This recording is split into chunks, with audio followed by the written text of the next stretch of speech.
The standard definition of giftedness in our day and age is still pretty narrow. It's to excel in academia, the arts, or more recently, business.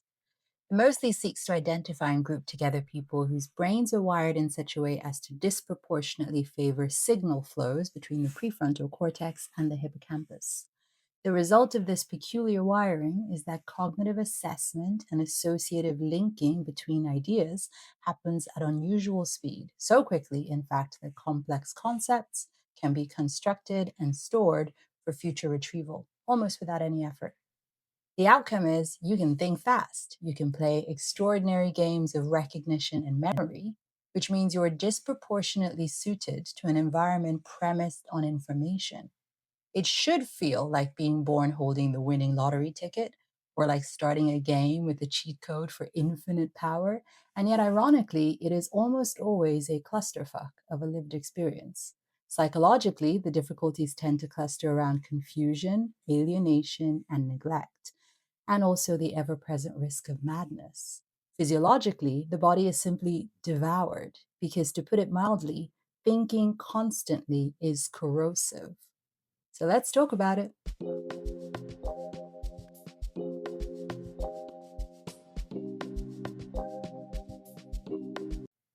Now, the why behind this wiring is multiple, as is usually the case with biological happenstance.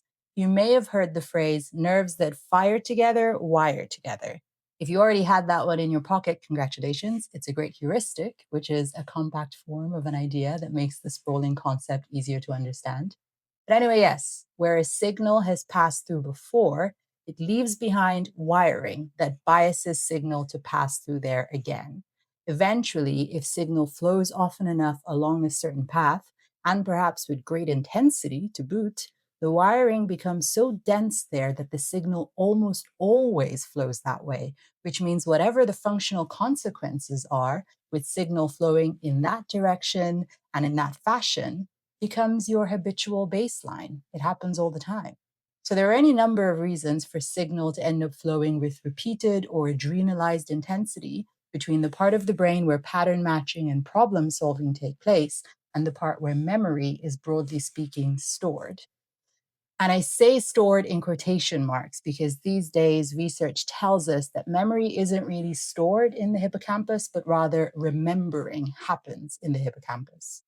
Still, things that bias signal flow in a given direction can range from DNA, for instance, coding for protein formation in a way that would cause this profile of signal flow and pathway formation. Or it might be that adrenaline was free flowing through the system, supercharging everything at a time when noticing and learning happened to be happening. And so it carved deep grooves and laid down dense wiring in precisely those pathways that would bias yet more noticing and learning in the future.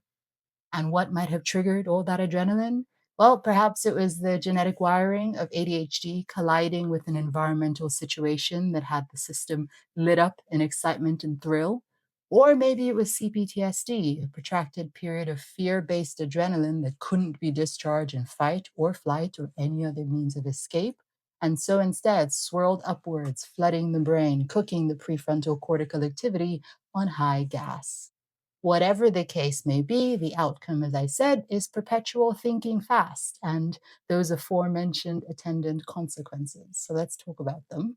Confusion, to start with, because there are near infinite ways to combine observed data into ideas, but only a relatively small subset of those combinations are useful or suitable or accurate for life.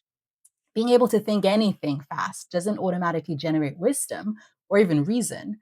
And reason, truth, and fact are not private possessions. They are collectively held bodies of knowledge. Refining into like thought into truth is a collaborative process, and it only happens by comparing and contrasting your internally generated ideas against this collectively ratified data set. It's only then that you can know what your ideas are worth or whether they can be shaped into something useful. Without that dialectical process, you just have raw output, which, even if some of it is brilliant, amounts in practice to a swirling mass of some brilliance and some nonsense with no sorting mechanism. And as a gifted child, you will likely have spent years generating complex ideas without access to adequate spaces for refinement. Childhood is, almost by definition, a period before anyone who holds access to this collectively ratified store of truth would take you seriously enough to guide you through a refinement process. Even in households where caregivers talk to you intelligently, you'll still run ahead of your own articulation. You'll be learning things before you can explain them, leaving you unable to seek help. Like when I was 2 years old, I read Enid Blyton's The Enchanted Wood, and at some point I noticed that the characters were fighting and were only fighting because they didn't know something that I, the reader, knew. And I became convinced right then that all conflict stemmed from a misunderstanding, and that if you had the missing piece of information, you were morally obliged to find a way to give it to the people fighting. A savior complex that, as you can see, I still haven't quite shaken. And then at 4, I read a story about a girl with multiple personality disorder, and I immediately concluded that I must have it because I could see that I experienced very different feelings and very different behaviors depending on who I was talking to. And it took me a really long time to untangle the mess of that belief. And that's the thing. Children and people in general, they don't automatically know that they're supposed to doubt their own conclusions, to seek corroboration or falsification of their ideas. And if it doesn't occur to anyone to ask the 3-year-old how they're getting along with their existential crisis about whether God is real, then all the surrounding ideas on that thinking, or the confusions more likely, go unexamined. So the result is you learn fast, yes, but you move through the world with a data set that is riddled with error, and you pay the emotional toll of perpetual confusion. And then there's the alienation. So you move strangely compared to those around you. They see it, you see it. Even if nobody actively excludes you, the sense of being the odd one out clings. The density of wiring in your brain pulls you into reflexively noticing and recognizing in the same way others are reflexively pulled into physical motion or social synchrony. So you stick out. And sometimes that sticking out is rewarded by teachers, for example, which can then breed envy and resentment in others because preferential treatment without explanation provokes rage. And so even when you're praised, you're punished. Even when it looks like privilege, it comes at a cost. And separately from exclusion or envy, there's just the simple fact of communication and how hard it is. Your inner world is shaped by torrents of generated ideas, some ratified as truth, some not. And you try to share it with someone, and you either overwhelm them with confusion or you drown them in missing context. And if you keep trying, if you persist, you may end up with a social anxiety that makes an autistic person look carefree. And if you adapt, you'll learn to translate carefully enough to make things pleasant for the other person, but at the cost of always feeling like an alien yourself. And either way, you remain separate. There is also a real and under-discussed risk here: psychosis, or more loosely, the spiral into madness. Because a mind that rewards itself with endorphins from every aha realization can, without the right breaks, keep producing ever louder realizations. Each small triumph lights the next round of feverish analysis. The analysis produces a rush. The rush powers more analysis. Over time, that feedback loop can spin into a storm: intense, convincing, and catastrophically unmoored from the shared reality of those around you. And when that happens, you're no longer producing interesting ideas. You're caught in a private weather system of meaning where nonsense feels like revelation, revelations begin to look indistinguishable from hallucinations. The work, the hard work, the social work, the dialectical testing, the clinical scaffolding that sorts real insights from delusions simply doesn't have time to catch up with how fast you're thinking. And this is why all of that is so important: good relational mirrors, and when necessary, clinical support. They're the breaks and the maps, because without them, a brilliant mind can become unbelievably isolated and very dangerous to itself in that storm. And then there's also the neglect bit, because maybe no one knows that you're smart enough as a child to be having existential crises about slavery at the age of 7, but they can see that you tie your shoes quicker than anyone else, and they can see that you don't seem to need encouragement to do what you've already been told to do. They see strong convictions. You always know what you want to do. You always insist on things. They see early competence.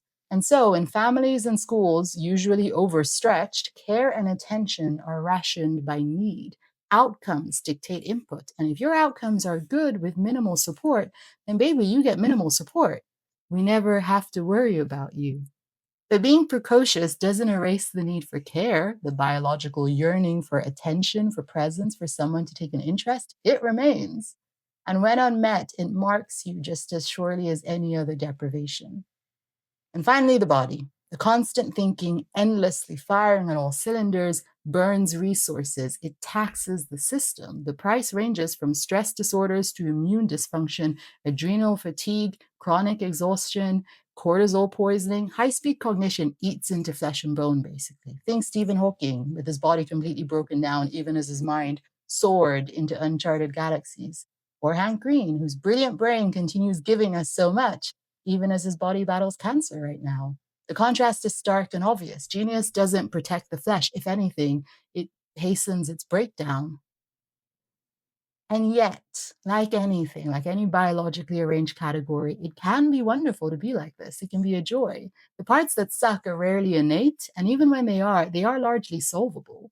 And a lot of this solving, this removal of the sucky parts, is happening right now. Just by acknowledging the category for what it is and all it entails, rather than treating it like a weird self compliment you're not allowed to utter, we are able to understand it enough to support it. So, parents of gifted kids talking online about the challenges of having to hold so much space for such depth and breadth of thinking all the time and sharing tips on how to manage it, they're empowering each other to actually show up in the ways their kids need. And it's making an enormous difference. Adults who acknowledge the health implications of being like this, who recognize the accommodations that they need, whether that's a low cortisol diet, even as a teenager, or non traditional working rhythms, whatever that means, they're transforming their lives. And increasingly, important intercategory conversations are being had. How to build an adult life with the level of cognitive stimulation you need, how to pursue the heights of your potential without being crushed by them, how to resist the lie that you have to justify being built like this with extraordinary achievement. Because in truth, this shape of a brain is just a random happening of circumstance. You can make it a happy accident, yes, but don't trap yourself with the idea that to whom much is given, much is expected. You are here, if for any reason at all, to exist, to enjoy, to be as good as you can to yourself and those around you. So there you go. That's giftedness. Have a nice day.